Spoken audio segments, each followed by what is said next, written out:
Hello and welcome to Waylander's Wandering. Today I'll be showing you how I paint Dark Angel Space Marines in a quick and really effective manner, hopefully to help you get your Leviathan box set tabletop ready as quickly as you can. To start off with, this Marine has been primed with Standard Grey from the Colour Forge as a rattle can, which again you can use Mechanica Standard Grey or any other dark grey colour through an airbrush if you choose. And then I gave him a dry brush of a pure white. I use Pro Acryl Bold Titanium White, and again, if you choose, this stage can be done with an airbrush rather than a dry brush. Next up, we're going to apply Citadel Contrast Dark Angels Green to all his armor panels, trying to miss the areas we don't want to be dark green along the way. These areas are going to be things like his chest eagle, weapons, and undersuit pieces. So, picking an area to start, we're going to start with this knee. We're going to layer the contrast paint on quite heavily, trying not to get massive pooling on the large flat panels, but still getting a heavy enough coat on there to produce that lovely contrast effect. If you do get too much on, such as there for instance, just gently with your brush wick it off, move it to another part of the miniature.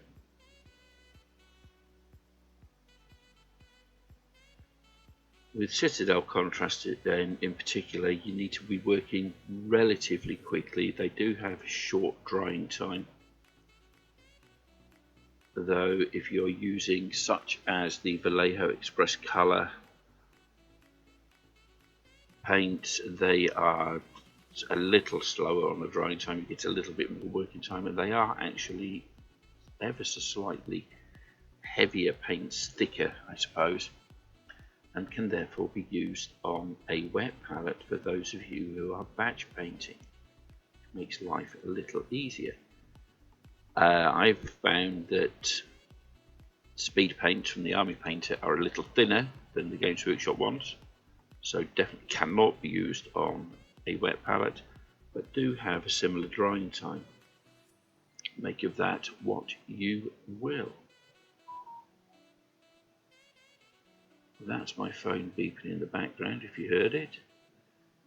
I will carry on with this and get back to you when it's time for the next stage. Now that Dark Angel's green contrast has had time to dry into this lovely deep forest green, I've also gone over certain areas with Mechanica Standard Grey that are going to end up either black or a metallic shade, such as the expansion joints on his armor and the metallic areas on his sword and rifle. What I'll do now is go into his chest eagle and the symbol on his wrist there, and also the ribbons on the Purity Seal with Skeleton Horde, which is another contrast paint from Citadel, to give those that bone finish that is so associated with the Dark Angels chapter.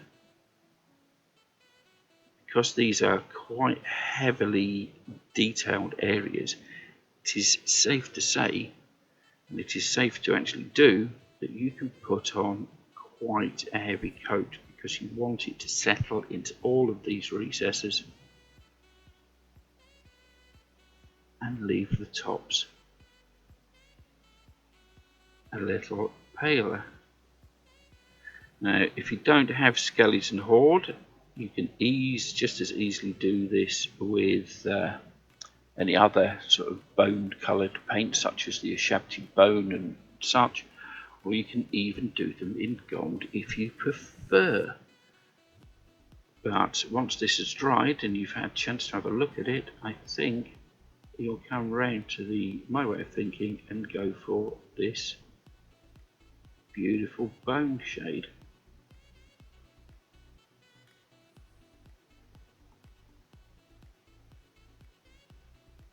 Which admittedly works better on the chest eagle, but does look nice when it's had time to dry thoroughly.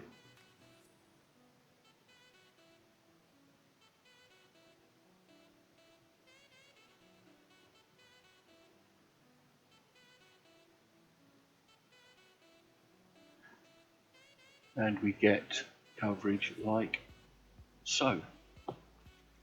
Next up, I will be taking my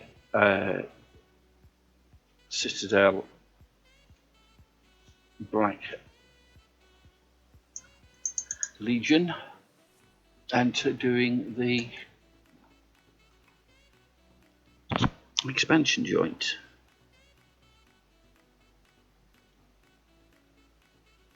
So gently coming in, hit the expansion joint, try not to get any paint on any other areas because, well, whilst these things can be fixed by simply going over with the base coat and the contrast again, it's really not something we want to do too often.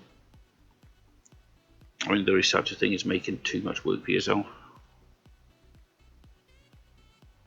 So I will carry on with these expansion joints and bring it back when it's time to do the next areas. Now that the black and bone have had time to dry, it's time again to come in with the leatherwork and the gun casings. For the leatherwork, I'm going to be using Citadel Contrast Ghoul-Grunter Fur, and for the gun cases and things, I'll be using Citadel Contrast Blood Angels Red. Those things first, let's get in with all that leatherwork. Again, because we want a particular effect here, even on the larger things like the gun holster there, it is worth coming in a very heavy coat, and where normally we would try to avoid pooling on large flat areas, with something like this, it is actually a desirable effect because it gives a more patinaed, natural effect to things that are supposed to be made out of leather. So, using a very full brush, come in and basically pull your paint around, but hopefully without leaving pages where it starts to dry,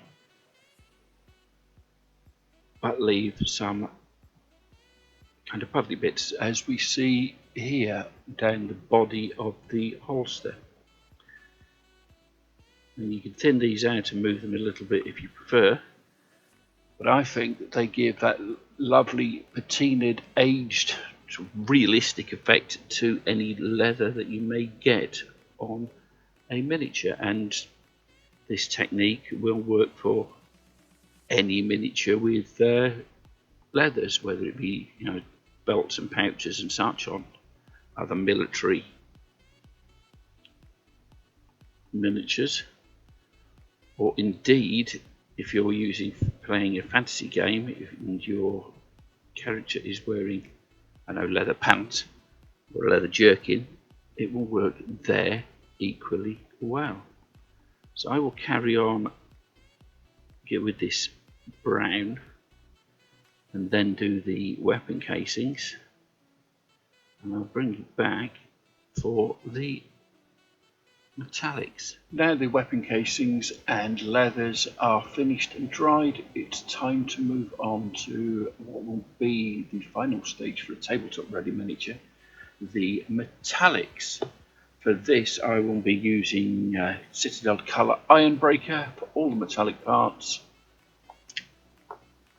and I will be layering it on very carefully, because we are definitely at a stage now where mistakes are going to be time consuming to fix. But without further ado, let's get this lay it on,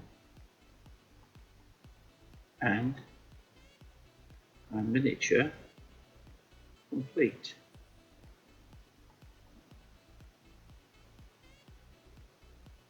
When you'll be coming up to edges like join between the metallic and the red on here, it's worth remembering that slow and steady is actually the quickest way of doing it.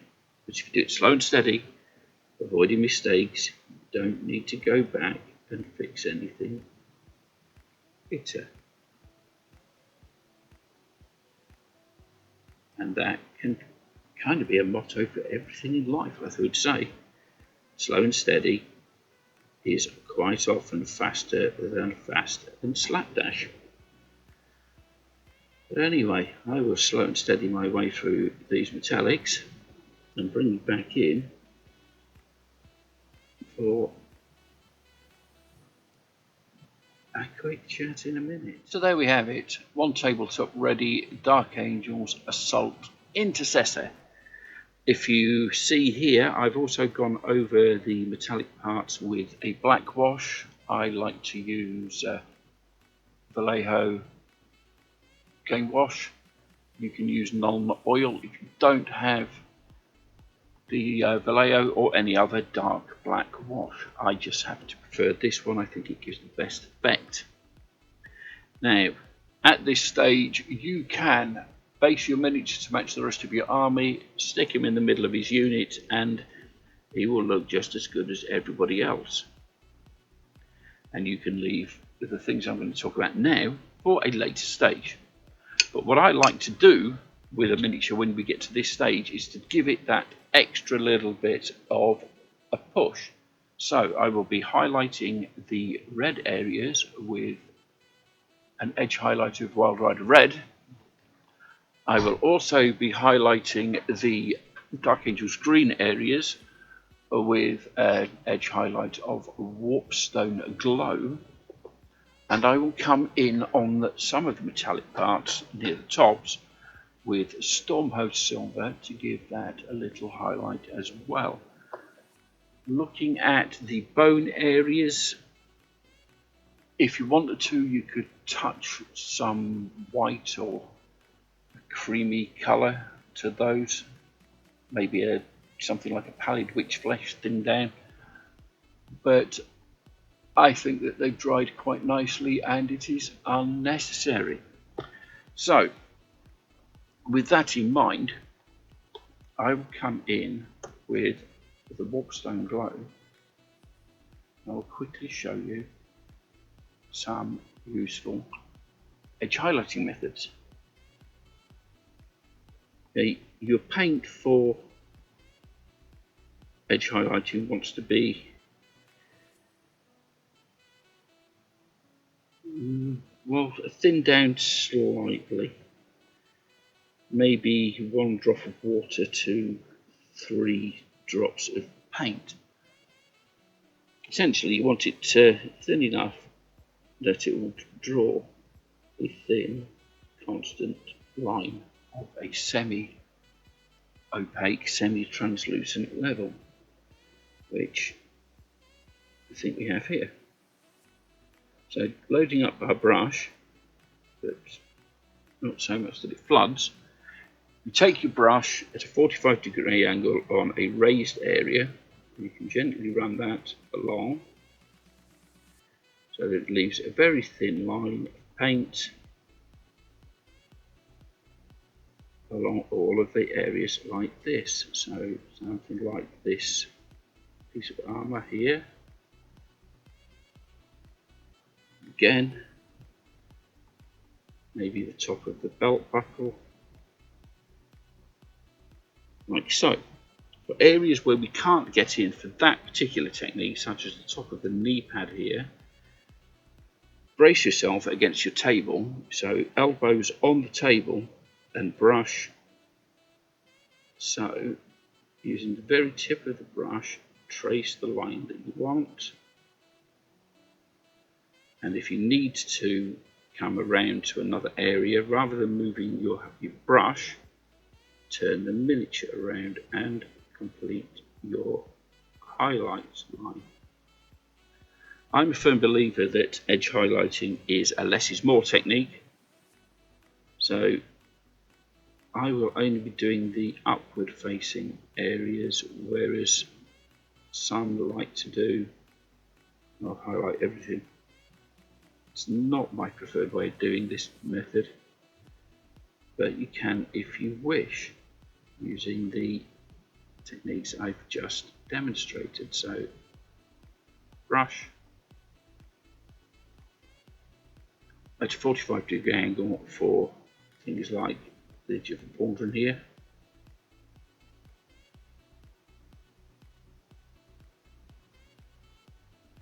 And when we come in to do a highlight actually inside the pauldron, elbows tight against the table, hands together, and just draw a nice line. Moving the miniature rather than your hands if you need to move other areas. So I will move around the rest of the miniature doing this edge highlight, remembering the rule: bases, faces, shields and banners. And since we don't have a shield or a banner, it's basically just bases and faces for this guy, so we pay a bit of extra attention to highlighting around his face, because these are the parts that the human eye is naturally drawn to, because, you know, we're humans, we like human faces.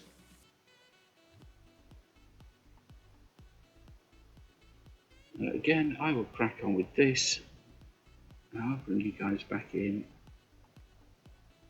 when it's done. And here we are, all nice and finished. One Dark Angels Assault Intercessor complete. Using these techniques, you can probably paint a squad of 10 in around 4 hours, I would say. And meaning that using these techniques, you can have an army ready in a week. So Monday to Friday, 4 hours a night, whilst watching TV, bosh, army done. I added decals to his shoulder, so we have chapter badge here and army badge on the greave, and on this side we have his assault marking and company number, which are two separate decals, by the way, just laid on top of each other. If you don't have access to decals, I suggest you pop over to the hobby corner, where my friend Kev is running a series of his own of freehanding various Space Marine iconography. And when you get there, tell him Waylander sent you. If he hasn't started this yet, definitely leave him a comment in all of his videos saying, where the heck is my chapter iconography series? I will leave a link to the hobby corner in the pinned comment down below, and if I forget, you can leave me a comment saying, hey Waylander, where's the hobby corner link? It's all good. Talking about comments, if you like this video and you found it useful, you would like to see more videos of this type, don't forget to like, share, subscribe, leave me a comment. And equally, if you would like me to stop doing rubbish like this, leave me a dislike and a comment saying, Waylander, just pack it in, boy. You ain't that good. I honestly do what you want. Everything that you see on screen now is available from the awesome Mighty Lancer Games in Bridlington, who I have an affiliate link with. So use the QR code on screen or the link in the down below to take advantage of that, where they will offer up to 20% off all Games Workshop products. And of course, I get a small kickback from that to thank me for sending them a customer. If you'd like to thank me in other ways, I have Ko-fi and Patreon, both linked in the description down below, which will get your name on screen during all my videos, and other benefits as listed on those pages. Feel free to contact me via Discord, link again in the description down below, or at my Waylanders Wandering Facebook group. I am at your I'm not at your bidding, but I'm definitely here and I will probably listen to you, maybe, unless you're being horrible to me, in which case I'll just block you. Anyway, that's enough from me. I've been Waylander. You've been absolutely amazing as always. I love all your faces, and goodbye.